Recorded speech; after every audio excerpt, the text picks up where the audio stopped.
For decades, China has been one of the largest exporters of adopted children in the world. On paper, these were abandoned infants, left on doorsteps, in train stations, or outside hospitals. But the truth, buried beneath layers of government bureaucracy and propaganda, tells a very different story. It begins in the late 1970s. China's one-child policy is introduced, and a generation of families, especially in rural provinces, are forced to choose between compliance and survival.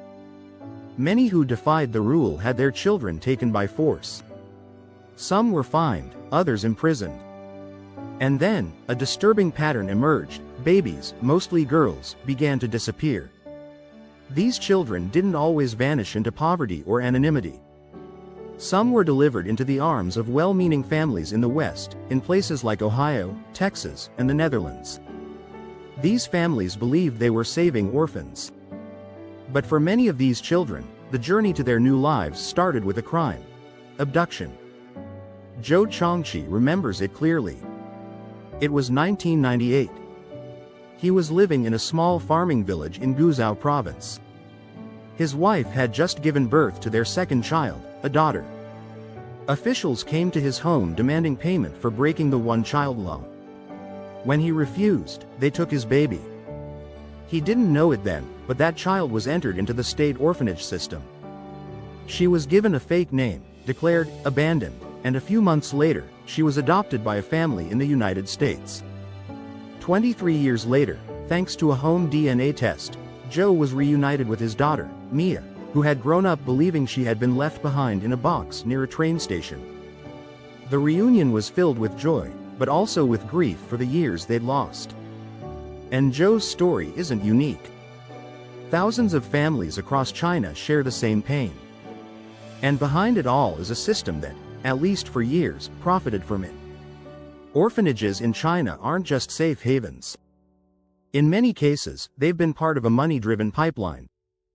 Child traffickers, sometimes hospital staff, sometimes local officials, have worked with brokers to abduct or purchase babies from poor families. The orphanages then process those children as abandoned and receive financial incentives both from the government and from international adoption fees. At the height of the industry, an adopted child could generate $20,000 to $50,000 in fees for agencies. This money, flowing from foreign governments and private families, created a dangerous incentive. The more children declared abandoned, the more money orphanages, and those connected to them, stood to gain. And to ensure adoption eligibility, the records had to be perfect. That meant paperwork, false reports, official stamps, witness signatures. Entire narratives were invented to cover the truth.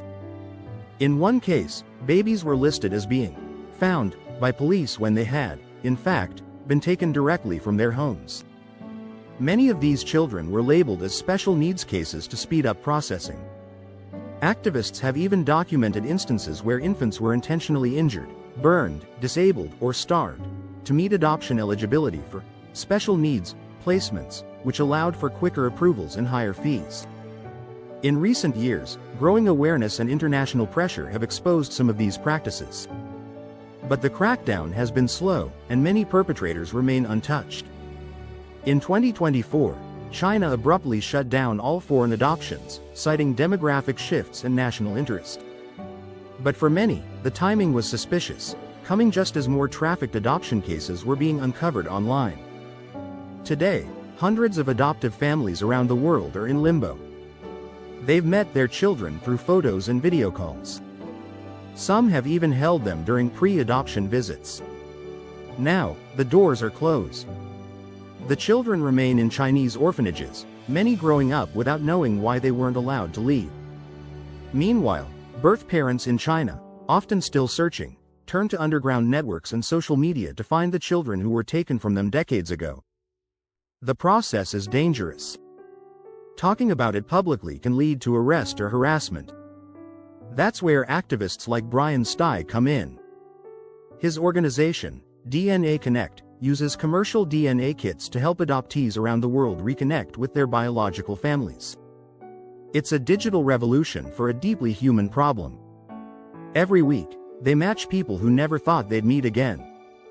The reunions are emotional, but not always easy. Adoptees wrestle with feelings of betrayal, confusion, and love for both families. Some refuse contact. Others cling to it. The Chinese government maintains that most foreign adoptees were legally abandoned.